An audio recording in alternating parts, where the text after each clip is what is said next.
Grégoire, merci d'accepter de discuter avec moi aujourd'hui. Avec plaisir. Est-ce que je peux te laisser te présenter en quelques mots? Oui, Grégoire Hébert, je suis développeur chez les Tilleuls.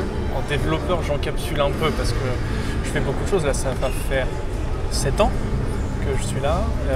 Et mes missions, c'est de faire de l'architecture, de l'audit, accompagnement, donc lead technique, presque CTO par intérim un peu. Et je suis spécialisé dans tout ce qui est API. Ok. Et les Tilleuls, donc vous avez la particularité d'être une SCOP. Oui. Ça fait à peu près 12 ans que la structure existe. C'est ça. 7 ans que tu es coopérateur là-bas, tu l'as mentionné. Sur cette période-là, quel changement notable vous avez observé dans l'écosystème PHP? Alors dans l'écosystème PHP, on a le langage déjà qui a mûri. On l'a vu avec le passage PHP 7, 8, où c'est devenu hyper rapide, c'est devenu stable. Quand on compare aux autres langages, c'est cool de pouvoir se dire, finalement, face à un Java, face à un C#, face à un C++, il n'y a pas grand-chose de différent. C'est assez cool de retrouver ces petits partout et de se dire, tiens, c'est marrant, dans C# j'ai vu ça, et ça va arriver dans PHP parce que les gens s'inspirent tous les uns les autres, il y a des choses intéressantes là-dessus. Donc ça c'est le premier truc notable sur PHP. Après dans l'écosystème, je trouve que grâce à Laravel, grâce à Symfony, grâce à tous ces gros frameworks, finalement on a une vraie maturité des équipes techniques qui est arrivée. C'est plus l'image du dev dans sa chambre, c'est des très grosses équipes avec des vrais processus, avec du code qui est super propre, maintenable sur des dizaines d'années. Ça, c'est la vraie grosse différence qu'il y a 10 ans. Et ça, c'est incroyable. Et tu parlais justement des autres technos, et les Tilleuls, vous avez la particularité aussi, c'est que vous êtes beaucoup investi dans l'open source. Vous avez certains collaborateurs qui sont dédiés complètement à la collaboration sur des projets open source. Vous avez fait l'initiative de plusieurs projets open source.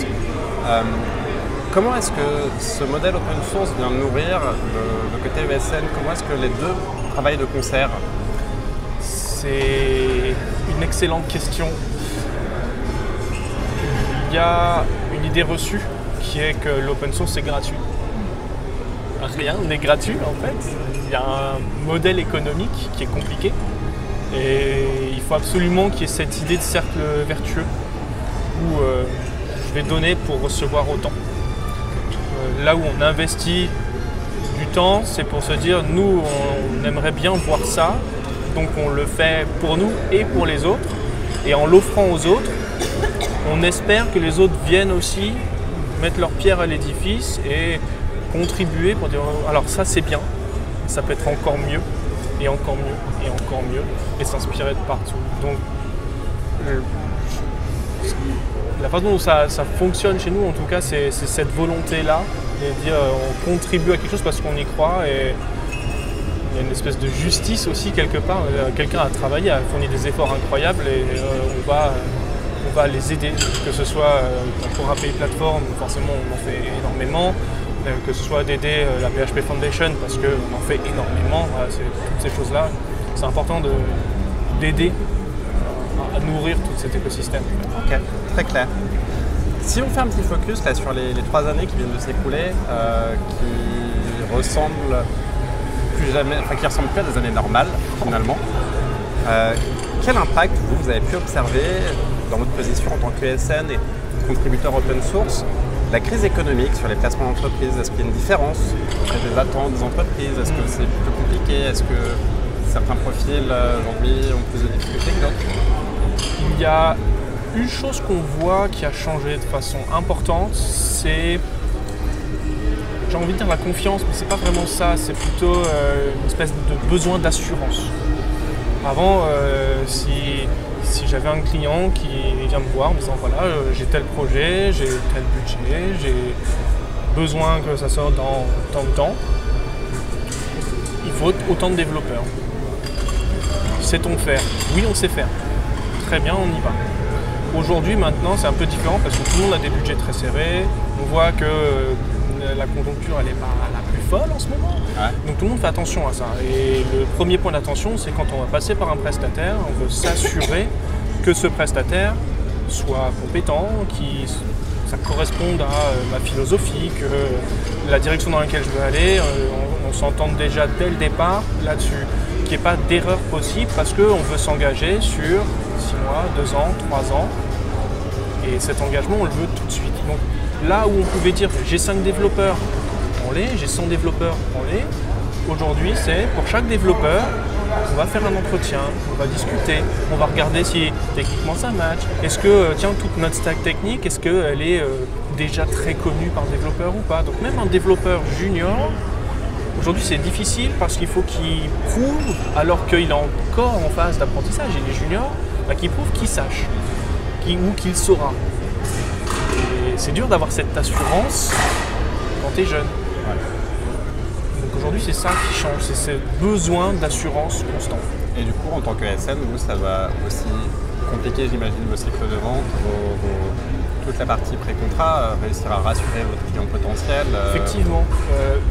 Là où, habituellement, on aurait plutôt tendance à dire j'ai une personne qui est commerciale, technico-commerciale, qui connaît le milieu, qui connaît le jargon, qui sait plus ou moins comment ça fonctionne, va être capable de cibler et de dire oui, ce que tu me demandes, je sais faire, j'ai les bonnes personnes, j'ai les bonnes équipes, et peut-être d'imaginer plus ou moins des structures pour travailler avec ce client. Et aujourd'hui, ça ne suffit pas. Aujourd'hui, il faut que ce client soit en contact avec les développeurs, et d'un coup, ce qu'on doit faire, c'est amener cet aspect commercial au développeur, mais c'est pas son métier. Enfin, son métier, c'est d'avoir du code qui est maintenable, qui est propre, qui fait exactement ce qu'on veut, pragmatique, tout ce qu'on aimerait faire dans le dev. Mais maintenant, il faut en plus qu'il sache se vendre, qu'il sache présenter, qu'il ait une bonne posture, qu'il se trompe pas dans son choix de mots. Parce que juste un choix de mots maladroit peut faire échouer une collaboration. Et justement, tu parles beaucoup là, des juniors. Depuis quelques années, on voit l'essor des formations courtes, des bootcamps, qui aident beaucoup de personnes, par exemple notamment en reconversion, à rentrer dans le monde du développement. Est-ce que la période actuelle est encore favorable à ces profils-là qui, après 4 mois ou 6 mois de formation, rentrent sur le marché du travail avec ce nouveau rôle de développeur ou de développeuse? C'est pas évident pour eux. Mais ça dépend de ce qu'ils veulent faire. 4 mois, 6 mois de formation, c'est extrêmement rapide. Il y a des gens qui vont travailler pendant 10 ans et même après 10 ans de travail spécialisés seront incapables de dire je suis un expert parce que c'est extrêmement vaste. Alors en 6 mois, sur des formations généralistes où on voit un peu tout, c'est impossible. Ce que prônent ces formations, c'est l'employabilité sur un marché où on a besoin de techniciens. Alors, c'est pas faux, il y a un besoin, mais quel besoin? Donc ce sont des gens qui vont trouver du travail, mais pas de techniciens avancés, pas d'ingénieurs. Donc on va leur faire des sites très, très statiques, de la présentation, de l'affichage.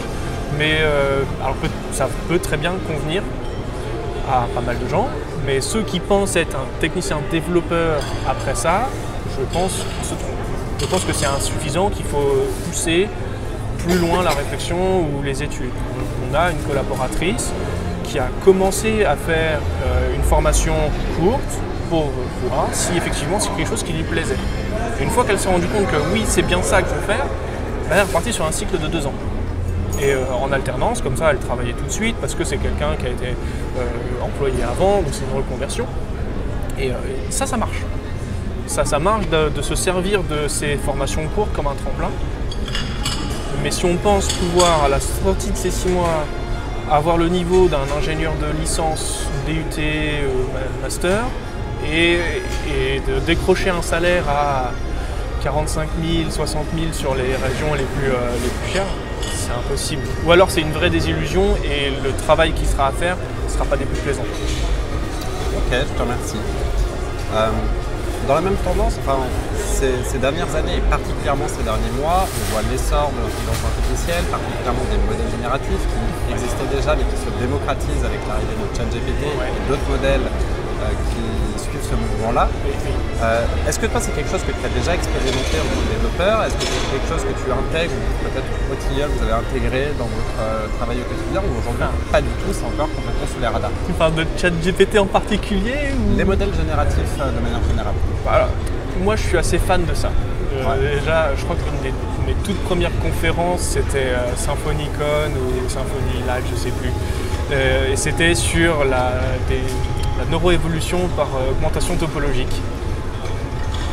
Globalement, un système de nœuds très simple, et à partir de quelques fonctions qui peuvent être choisies de façon aléatoire, on va modifier certaines valeurs de certains nœuds, et à la fin, le résultat il est satisfaisant ou insatisfaisant. Et à chaque génération, on va ne conserver que les plus satisfaisants et quelques-uns qui seraient moins satisfaisants pour faciliter les évolutions. On élimine le reste, on recrée une population, et on arrive comme ça à la fin, au bout d'un certain nombre d'itérations, sur un résultat satisfaisant pour un besoin très précis. On entraîne, on dirige l'intelligence dans un... Et j'avais fait un petit Tamagotchi pour ça. Voilà, c'était marrant. Donc, ouais, c'est quelque chose qui me passionne depuis longtemps. C'était en quelle année là dont tu parlais? Il y a au moins 4-5 ans, facile, hein, c'est pas plus. Bien avant l'essor et la démocratisation qu'on observe récemment. Ouais.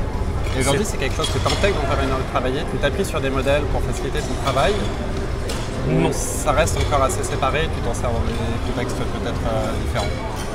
J'ai des projets, je dis j'exagère. Chez les Tilleuls, on a des projets pour lesquels on a des besoins pour ça. On a des besoins, par exemple, de pouvoir générer des extraits de texte à partir d'une vidéo, et de ces extraits de texte, de générer plus ou moins des blog posts, en tout cas des articles lisibles qui reprennent ce qui a été dit dans une vidéo. Donc ça, ce sont le genre de travaux qu'on fait, où on a de la recherche de génération. Ça, c'est intéressant. On a eu quelques demandes ça reste de l'intelligence artificielle, mais sur d'autres domaines, pour accompagner, mettons, des services de livraison, pour optimiser des trajets. Donc là, ça reste un peu moins dans la génération, mais un peu la même idée. Donc ça, c'est des projets concrets. Sur la partie plutôt ChatGPT, accompagnement, génération, etc. Je suis un peu vieux jeu là-dessus, moi j'aime pas. J'aime bien si ça me fait gagner du temps sur quelque chose que je sais faire. Mais parce que je suis capable de comprendre que la sortie que me propose un ChatGPT, elle est cohérente, et que ça ne m'introduit pas de bug, que ça fait exactement ce que je veux, et que j'ai pas des comportements étranges à l'intérieur. Parce que je comprends ce qui arrive. Si c'est, je le vois parmi mes étudiants, si c'est plutôt par fainéantise, par méconnaissance, j'aime pas. J'aime pas parce que ça ne permet pas de comprendre ce qui se passe. Mais si on est bon dans les saisies, dans une phase d'apprentissage, ça peut être intéressant. Je ne sais pas faire ça, j'ai ce besoin parce que ça arrive, j'en ai besoin maintenant. Ça peut me permettre de savoir comment le faire et de lui demander de m'expliquer comment ça fonctionne. Là, c'est pertinent. Donc finalement, pour toi, c'est une question de contexte avant. Ouais. Il n'y a pas de réponse absolue à ça. Non. Et est-ce que tu anticipes des changements dans le métier de développeur ou de développeuse liés à l'arrivée de ces modèles génératifs? Est-ce que tu penses que c'est quelque chose qui va s'intégrer beaucoup plus fortement dans le quotidien demain? Ou est-ce que finalement ça va rester dans ces cas particuliers que tu citais précédemment? Non, ça va devenir meilleur. Ça va devenir meilleur, c'est un petit peu, pour moi je le vois comme les frameworks d'aujourd'hui qui nous simplifient la tâche sur les socles de base que tout le monde exploite. On arrête de les faire, c'est déjà fait, quelqu'un a travaillé dessus. Et là c'est pareil, toutes les structures qui vont être liées à ces frameworks, on va pouvoir demander à ces services-là de nous les faire. Et là où on va l'exploiter, c'est vraiment juste pour un gain de temps. On va pouvoir se concentrer sur ce qu'on fait de mieux, l'ingénierie, et imaginer des choses qui n'existent pas encore. Si c'est pour refaire quelque chose qui existe, qui a déjà été imaginé, ou des variations de choses qui existent, autant exploiter ça, c'est excellent. L'utopie du développement informatique, c'est quand même à un moment donné de se dire la machine fait pour nous le travail, et nous après on se relaxe, on part en vacances, on travaille un peu moins, on profite, c'est ça. Moi j'aurais rêvé par exemple que quand les caisses automatiques sont arrivées, qu'on dise à un Auchan, un Leclerc, je sais pas quoi, tu avais 4 caissières, tu en as besoin plus qu'une, ne licencie pas les 3 caissières, garde-les, paye-les le même rythme, seulement divise par 3 leur temps de travail. C'est une approche un peu utopique de la question, oui, parce que c'est loin de ce qui s'est passé. L'utopie de la enfin, c'est ça l'idée que j'ai de l'informatique, c'est je vais produire quelque chose qui me fait gagner du temps, pas pour travailler plus, non, pour travailler moins au même salaire, pour que derrière on puisse profiter de notre vie d'humain en fait, tout simplement. J'aimerais bien ça. J'espère que ces ChatGPT vont nous permettre d'arriver là. Donc pour toi, ça va nous aider surtout à faciliter le travail, pas remplacer, parce que la créativité restera chez nous. Finalement, c'est ça.